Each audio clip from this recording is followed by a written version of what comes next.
वंदे हाँ शारदे। देखिए अभी तक आपने बहुत सारी चीजें हमसे सीखी हैं और जैसे फलों के नाम, सब्जियों के नाम, वर्णमाला, बहुत सारी चीज आपको सिखा चुके हैं। और आज हम आपको सिखाने जा रहे हैं बॉडी पार्ट्स। इंग्लिश में बॉडी पार्ट्स बोलते हैं और संस्कृत में हम उनको बोलते हैं शरीरस्य अंगानि नामानि, यानी शरीर के अंगों के नाम। तो उनको हम सीखेंगे हिंदी में भी, संस्कृत में भी और इंग्लिश में भी। सबसे पहले हमने लिया भ्रू। ठीक है, स्टार्टिंग से लेकर चले। भ्रू भ्रू क्या होती है? हमारे भौहें। ठीक है, भ्रू संस्कृत में और भौहें क्या होता है हिंदी में। और आईब्रोज, आईब्रोज बोलते हैं इसको हम इंग्लिश में। दूसरा है हमारा पार्ट्स, कौन सा है पार्ट्स ऑफ बॉडी में? नेत्रम। भौ के बाद में, भ्रू के बाद में क्या है? नेत्रम। नेत्र होता है आंख। नेत्रम माने आंख, यानी आईज। कर्ण, अभी हुआ कान। कर्ण माने कान। कर्ण संस्कृत में, कान हिंदी में और ईयर इंग्लिश में। कपोल है, कपोल, कपोल किस कहते हैं? गाल। ये कपोल है, कपोल यानी कि गाल, इंग्लिश में चीक। ग्रीवा, ग्रीवा संस्कृत में और ग्रीवा को हिंदी में क्या कहते हैं? गर्दन, इंग्लिश में नेक। स्कंध है, ये आगे कंधे आपके, ये स्कंध है संस्कृत में, कंधा हिंदी में और शोल्डर काय में? इंग्लिश में। कुरपर है, कुरपर है माने कोहनी, ये दिस इज इंग्लिश में एल्बो। कुरपर है संस्कृत में, कोहनी हिंदी में और एल्बो इंग्लिश में। उदरम, उदरम माने पेट। उदरम संस्कृत में, उदरम माने पेट और स्टमक इंग्लिश में। नाभि, ठीक है, पेट में नाभि होती है छोटी सी और हिंदी में भी उसको नाभि ही बोलते हैं। और कभी कभी क्या हम मतलब अपनी हिंदी भाषा में आम बोलचाल में टुंडी भी बोल देते हैं उसको। ठीक है, क्या है ये? नाभि। नेवल, नेवल मीन्स नाभि। जंघा, जंघा माने जांग, जो हमारी टांग जहां से जुड़ी होती है, स्टार्ट होती है। जंघा जांग, इंग्लिश में थिक। जानू, जानू माने घुटना। ये अब जांग से नीचे क्या है? ये घुटना। ये क्या हमारा? नी। कटी, कटी कहते हैं कमर यानी कि वेस्ट, ये पीछे वाला पार्ट, वेस्ट। कटी माने कमर। कटी संस्कृत में, कमर हिंदी में और वेस्ट काय में? इंग्लिश में। इसको बैक भी बोल देते हैं, बैक। आगे देखिए केशे, केशे संस्कृत में है, केशे माने बाल और हेयर मीन्स बाल काय में? इंग्लिश में। मस्तक, ये है मस्तक, मस्तक मीन्स माथा। ठीक है, और इसको इंग्लिश में बोलेंगे फोरहेड। नासिका, नासिका कहते हैं नाक, इंग्लिश में नोज। मुखम, ये हमारा मुख है पूरा। ठीक है, और मुख को क्या बोलेंगे? माउथ। मुखम संस्कृत में और मुख काय में? हिंदी में और माउथ इंग्लिश में। दंत है, देखिए मुख के अंदर दांत होते हैं। ठीक है, सब बच्चों के पास है। जितनी चीज बताई पार्ट्स ऑफ बॉडी, सभी के पास पार्ट्स चाहिए। ठीक है, ऐसा कोई भी नहीं है जिसके पास ये सारे पार्ट्स ना हो। जैसे सब बच्चों को सबकी पता होना चाहिए, संस्कृत भी, हिंदी भी, इंग्लिश में। दंत मीन्स दांत, टीथ। बक्ष्य, बक्ष्य कहते हैं छाती, ये वाला पार्ट हमारा पूरा छाती है। ठीक है, और इंग्लिश में चेस्ट। मणिबंध है, ये हमारा मणिबंध है, कलाई, ये आपका ये कलाई भाग कहलाता है मणिबंध। ठीक है, कलाई काय में? हिंदी में और मणिबंध है संस्कृत में। और रिस्ट, रिस्ट क्या होती है? ये वाला पार्ट जहां हम घड़ी बांधते हैं। ठीक है, हाथ में घड़ी बांधते हैं, इसको बोलते हैं रिस्ट। हस्ते, हस्ते माने हाथ, ये पूरा आपका हैंड हो गया, हाथ ये वाला हिस्सा पार्ट। हस्ते माने हाथ, हैंड इंग्लिश में। अंगुली, ये अंगुलियां हैं पैर हाथ में। ठीक है, अंगुली यानी ये उंगलियां, फिंगर इंग्लिश में। और एक शब्द हम लिखवाया नहीं आपको, अंगुष्ठ है। अंगुष्ठ कहते हैं अंगूठा। ठीक है, ये अंगुष्ठ है, ये लिखवाया नहीं है आपको, ऐसे समझा दे रहे हैं, याद रखिएगा। इसको बोलते हैं अंगुष्ठ है यानी अंगूठा और इंग्लिश में थंब। चरण, चरण मीन्स पैर यानी फुट इंग्लिश में। चरण काय में? संस्कृत में, पैर हिंदी में और फुट इंग्लिश में। पार्षणी, पार्षणी होती है एड़ी। ठीक है, एड़ी क्या होती है? ऐसे एड़ी आपने पढ़ा होगा, ऐसे एड़ी का चित्र भी बना हुआ देखा होगा। पैर में जो पीछे को छोटा सा गोल सा भाग होता है उसको क्या बोलते हैं? एड़ी, यानी ए पार्षण एड़ी और इंग्लिश में हील।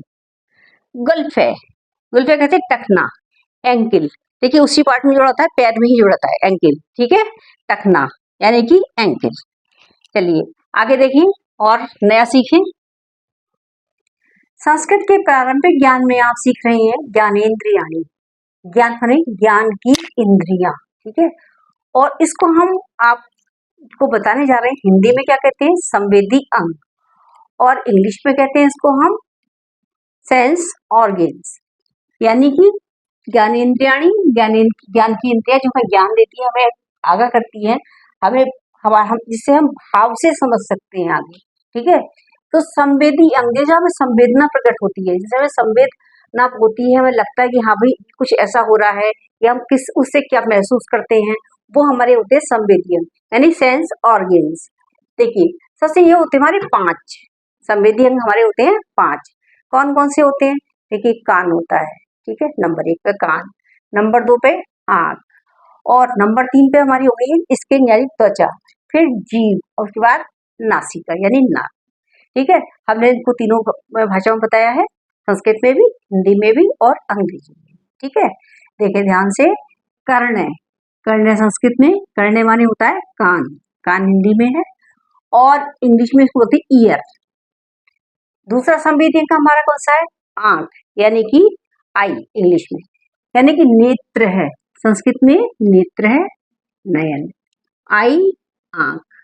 और उसके हमने देखा कौन सा है हमारा, दिखाई दे रहा है आपको, त्वचा यानी खाल, यानी कि त्वचा यानी खाल, यानी कि हमारी स्किन हमारी ये, ठीक है। अब इनके बारे में थोड़ा सा बताएंगे आपको।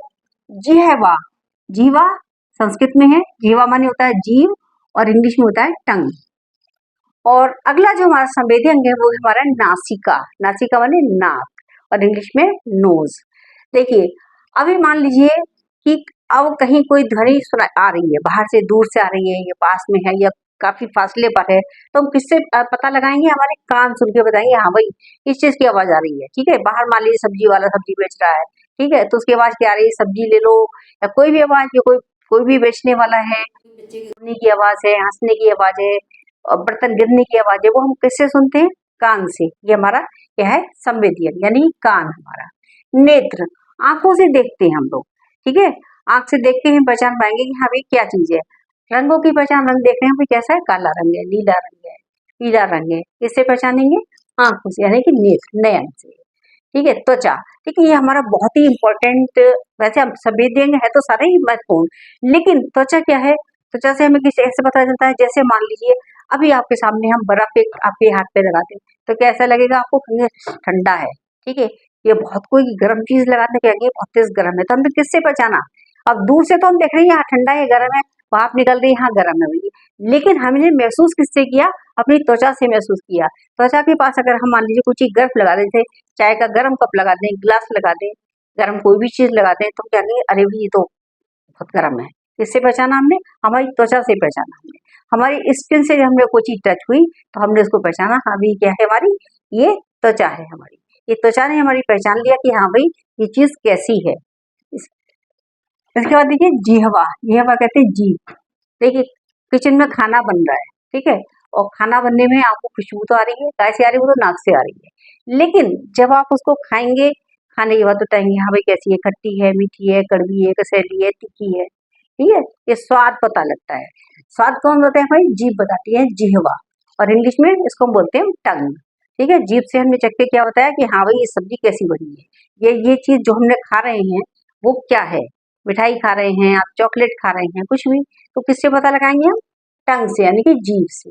अब देखिए आप नासिका, नासिका कहते हैं नाक, नाक से हम फिर क्या करते हैं, सूंघते हैं कोई भी चीज है, ठीक है, सूंघने से पता चलती है ये फूल की खुशबू है, ठीक है, अगरबत्ती जल रही है वहां खुशबू आ रही है, धूप बत्ती की खुशबू आ रही है, या सब्जी में से खुशबू आ रही है, तो हम कैसे पहचानेंगे, नासिका से यानी नाक से पहचानेंगे।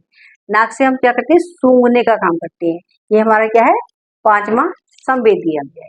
नाक से क्या पता लगाते हैं हम, सूंघने का, ठीक है, और सूंघ कर हम बता सकते हैं ये फूल है, अरे ये तो गेंदे के फूल की खुशबू है, ये गुलाब के फूल की खुशबू है, ठीक है, खाने की खुशबू है। मान लीजिए कहीं सब्जी बन रही है तो बड़ी अच्छी सी महक आ रही है, आप पूछेंगे अरे भाई क्या बन रहा है, किस चीज की महक आ रही है, तो हमने कैसे पहचानेंगे, अपनी नाक से, यानी कि हमारा जो संवेदी अंग है नासिका, उससे हम पहचानेंगे ये क्या है हमारी नासिका से, क्या पहचाना कि सूंघने से हमें पता लगा अरे भाई ये चीज बनी है, अच्छा, ठीक है।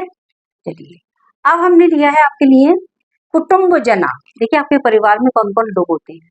परिवार में बहुत सारे लोग होते हैं, दादा दादी, नाना नानी, ठीक है, चाचा चाची, मामा मामी, और भाई बहन, और आपके माता पिता आदि सब लोग होते हैं।